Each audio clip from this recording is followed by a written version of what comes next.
ಎಲ್ಲರಿಗೂ ನಮಸ್ಕಾರ. ತಮಗೆಲ್ಲ ಗೊತ್ತಿರುವಂತೆ ಕರ್ನಾಟಕ ಪರೀಕ್ಷಾ ಪ್ರಾಧಿಕಾರ KCET ರ್ಯಾಂಕನ್ನು ಕೊಡುವಂಥದ್ದು ದ್ವಿತೀಯ PUC 12th ಸ್ಟ್ಯಾಂಡರ್ಡ್ ಮಾರ್ಕ್ಸ್ ಆಧಾರದ ಮೇಲೆ. ನಾವು PCMBಗೆ ಪರೀಕ್ಷೆಯನ್ನು ನಡೆಸಿದ್ದೀವಿ. ತಾವು PUC 12th ಸ್ಟ್ಯಾಂಡರ್ಡಲ್ಲಿ ಏನು ತಾವು PCMB ಸಬ್ಜೆಕ್ಟಿಗೆ ಮಾರ್ಕ್ಸ್ ತಗೊಂಡಿದ್ದೀರಾ, ಅದರ ಆಧಾರದ ಮೇಲೆ ವಿವಿಧ ರ್ಯಾಂಕ್ಗಳನ್ನು ಕೊಡುವಂಥದ್ದು ತಮಗೆ ಗೊತ್ತಿದೆ. ಸದ್ಯದ ಪರಿಸ್ಥಿತಿಯಲ್ಲಿ ಏನಾಗಿದೆ, ಬೆಸ್ಟ್ ಆಫ್ 2 ಕರ್ನಾಟಕ ಸ್ಟೇಟ್ ಬೋರ್ಡಿಂದು ಫಲಿತಾಂಶವನ್ನು ತೆಗೆದುಕೊಂಡು ಕೊಡೋದಕ್ಕೆ ನಾವು ವೆಯ್ಟ್ ಮಾಡ್ತಾಯಿದ್ವಿ. ತಮಗೆಲ್ಲ ಗೊತ್ತಿದೆ, ಈಗಾಗಲೇ 2ನೇ ಫಲಿತಾಂಶ ಹೊರ ಬಂದಿದೆ. ಅವರು ಬೆಸ್ಟ್ ಆಫ್ 2 ಮಾಡಿ ನಮಗೆ ಡೇಟಾವನ್ನು ಹ್ಯಾಂಡ್ ಓವರ್ ಮಾಡ್ತಾಯಿದ್ದಾರೆ. ಅಲ್ಲಿಗೆ ಕರ್ನಾಟಕ ರಾಜ್ಯದ ಸ್ಟೇಟ್ ಬೋರ್ಡಲ್ಲಿ ಏನು ಪರೀಕ್ಷೆಯನ್ನು ನಡೆಸ್ತಾರೆ, ತಾವೆಲ್ಲ ಯಾರು ಕರ್ನಾಟಕ ಸ್ಟೇಟ್ ಬೋರ್ಡಿನ ವಿದ್ಯಾರ್ಥಿಗಳಾಗಿದ್ದೀರಾ, ನಿಮ್ಮದು ಏನು ನಮಗೆ ಪ್ರಾಬ್ಲಮ್ ಇಲ್ಲ, ನಾವು ಬೋರ್ಡಿಂದ ನೇರವಾಗಿ ತೆಗೆದುಕೊಳ್ತೀವಿ. CBSE ಪರೀಕ್ಷೆ ಫಲಿತಾಂಶ ಬಂದಿರಲಿಲ್ಲ. ರಾಜ್ಯದಲ್ಲಿ ಟೋಟಲ್ಲು 18,000 ಸ್ಟೂಡೆಂಟು CBSE ಬೋರ್ಡ್ ಅವರು ನಮ್ಮ KCET ಪರೀಕ್ಷೆಯನ್ನು ಬರೆದಿದ್ದೀರಾ.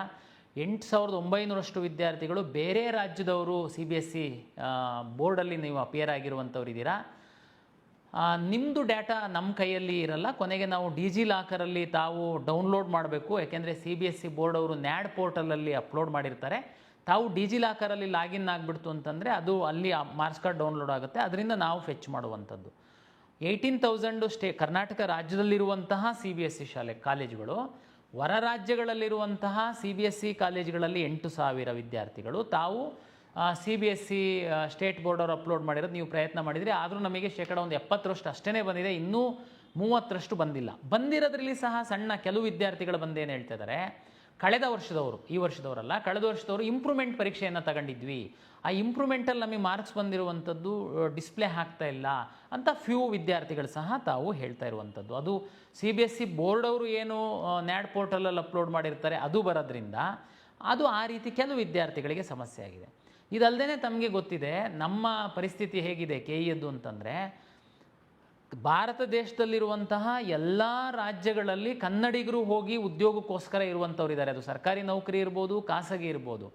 ಆದರೆ ತಮ್ಮ ಮಕ್ಕಳು ಅಲ್ಲೇ ಕಲ್ತಿರೋದ್ರಿಂದ ತಮ್ಮ ಮಕ್ಕಳಿಗೆ ಸಹ ನಾವು ಇಲ್ಲಿ KCETನಲ್ಲಿ ರ್ಯಾಂಕ್ ಕೊಡಬೇಕು, ತಾವು ಪರೀಕ್ಷೆಯನ್ನು ಬರೆದಿದ್ದೀರಾ. ಮತ್ತು ನಿಮ್ಮ PUC Manipur state board, Assam state board, West Bengal state board, ಈ ಥರ ಎಲ್ಲ ದೇಶದ ಎಲ್ಲ ಬೋರ್ಡಲ್ಲಿ ತಮ್ಮ ಮಕ್ಕಳು ಪರೀಕ್ಷೆಯನ್ನು ಬರೆದಿರುವಂಥದ್ದಿದೆ. ಅದು ಸುಮಾರು 4,500ದಿಂದ 5,000 ವಿದ್ಯಾರ್ಥಿಗಳಿದ್ದಾರೆ.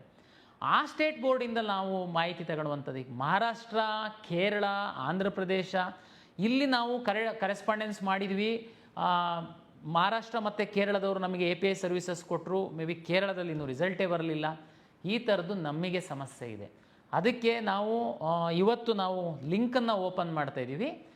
ತಮಗೆ ಭಾಳ ಸ್ಪಷ್ಟವಾಗಿ ಹೇಳ್ತೀನಿ, ಕರ್ನಾಟಕ ಸ್ಟೇಟ್ ಬೋರ್ಡಿನ ವಿದ್ಯಾರ್ಥಿಗಳಿಗೆ ಅಲ್ಲ ಇದು ನನ್ನ ಒಂದು ಮಾಹಿತಿ. CBSE ಬೋರ್ಡಿನ ವಿದ್ಯಾರ್ಥಿಗಳು ಹಾಗೂ ಭಾರತ ದೇಶದ ವಿವಿಧ ರಾಜ್ಯಗಳ ಬೋರ್ಡ್ಗಳಲ್ಲಿ ತಾವು ಏನು PUC ದ್ವಿತೀಯ PUC ಪರೀಕ್ಷೆ ಬರೆದಿದ್ದೀರಾ, ನಿಮಗಾಗಿ ಇದು ಒಂದು ಮಾಹಿತಿ.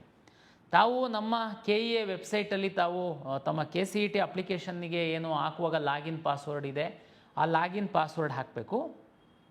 ಓಪನ್ ಮಾಡಿದರೆ ತಮಗೆ CBSE ವಿದ್ಯಾರ್ಥಿಗಳು ಈಗ ಯಾರೆಲ್ಲ ಫೆಚ್ ಮಾಡಿದ್ದೀರಾ ತಮ್ಮದು ಮಾರ್ಕ್ಸು ಡಿಸ್ಪ್ಲೇ ಆಗುತ್ತೆ, ಫೆಚ್ ಆಗಿರುವಂಥ ಮಾರ್ಕ್ಸ್ ಡಿಸ್ಪ್ಲೇ ಆಗುತ್ತೆ. ತಾವು ಏನೂ ಚೇಂಜಸ್ ಇಲ್ಲ ಅಂತಂದರೆ ಜಸ್ಟ್ ಮಾರ್ಕ್ಸು ಸರಿ ಒಂದ್ಸರಿ ಚೆಕ್ ಮಾಡ್ಕೊಳ್ಳಿ, ಮಾರ್ಕ್ಸ್ ಸರಿ ಇದೆ ಅಂತಂದರೆ ಸಬ್ಮಿಟ್ ಮಾಡಿ. CBSEನಲ್ಲಿ ಇನ್ನೂ 30 ವಿದ್ಯಾರ್ಥಿಗಳು ಡಿಜಿಲಾಕರಲ್ಲಿ ತಾವು ಲಾಗಿನ್ ಆಗಿದ್ದೀರಾ, ಫೆಚ್ ಆಗಿಲ್ಲ. ಕೆಲವರು ಲಾಗಿನ್ನೇ ಆಗಿಲ್ಲ. ತಾವುಗಳು ಲಾಗಿನ್ ಆಗಬೇಕು, ತಮ್ಮ ಮಾರ್ಕ್ಸನ್ನು ಎಂಟ್ರಿ ಮಾಡಬೇಕು, ತಮ್ಮ ಮಾರ್ಕ್ಸ್ ಕಾರ್ಡನ್ನು ಅಪ್ಲೋಡ್ ಮಾಡಬೇಕು. ಭಾರತ ದೇಶದ ವಿವಿಧ ರಾಜ್ಯಗಳ ಬೋರ್ಡ್ಗಳಲ್ಲಿ ತಾವು ಯಾರು PUC ಮಾಡಿದಿರೋ ವಿದ್ಯಾರ್ಥಿಗಳು ತಮಗೆ ಸಹ ತಾವು ಲಾಗಿನ್ ಆಗಬೇಕು, ತಮ್ಮ PUC ಮಾರ್ಕ್ಸನ್ನು ಎಂಟ್ರಿ ಮಾಡಬೇಕು, ತಮ್ಮ PU ಮಾರ್ಕ್ಸ್ ಕಾರ್ಡನ್ನು ಅಪ್ಲೋಡ್ ಮಾಡಬೇಕು.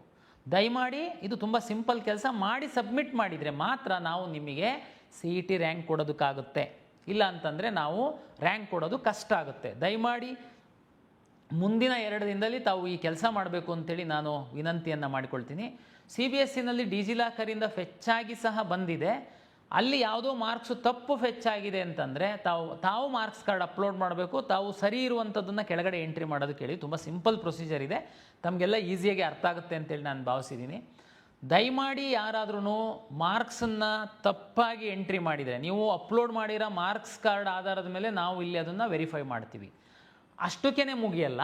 ಯಾಕೆಂತಂದರೆ ಇದು PUCನ 50% ಮಾರ್ಕ್ಸ್ ಆಧಾರದ ಮೇಲೆ ನಾವು ರ್ಯಾಂಕ್ ಕೊಡೋದ್ರಿಂದ ನಾಳೆ ನೀವು ಕಾಲೇಜಿಗೆ ಹೋಗ್ತಿರಲ್ಲ ಸೇರೋದಕ್ಕೆ, ಅಲ್ಲಿ ಮೂಲ ದಾಖಲೆಗಳನ್ನ ಪರಿಶೀಲನೆ ಮಾಡ್ತಾರೆ. ಒಂದು ವೇಳೆ ತಾವ್ಯಾರಾದ್ರೂ PUC ಮಾರ್ಕ್ಸನ್ನು ತಪ್ಪಾಗಿ ಎಂಟ್ರಿ ಮಾಡಿ ತಪ್ಪಾಗಿ ನಮ್ಮಿಂದ ಏನಾದ್ರೂ ರ್ಯಾಂಕನ್ನು ತಗೊಂಡು ತಾವು ಕಾಲೇಜಿಗೆ ಹೋದರೆ ನಿಮಗೆ ಅಡ್ಮಿಷನ್ ಆಗಲ್ಲ, ಮತ್ತು ನಮ್ಮ KEA ಕೌನ್ಸಿಲಿಂಗಿಂದ ಹೊರಗಡೆ ಹಾಕ್ತೀವಿ.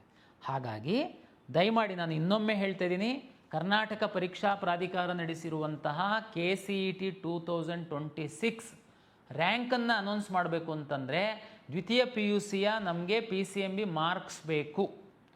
ಕರ್ನಾಟಕ ಸ್ಟೇಟ್ ಬೋರ್ಡ್ದು ಏನಿದೆ ಅದು ನಮಗೆ ಆನ್ಲೈನ್ ಮೂಲಕ ನಾವು ತೆಗೆದುಕೊಂಡಿದ್ದೀವಿ. 2 ಎಕ್ಸಾಮ್ ಆಗಿತ್ತು, ಎರಡರದ್ದು ಫಲಿತಾಂಶ ಬಂದಿದೆ. ಬೆಸ್ಟ್ ಆಫ್ 2 ನಮಗೆ ಕೊಡ್ತಾ ಇದ್ದಾರೆ, ನಾವು ತಗೊಳ್ತಾ ಇದ್ದೀವಿ.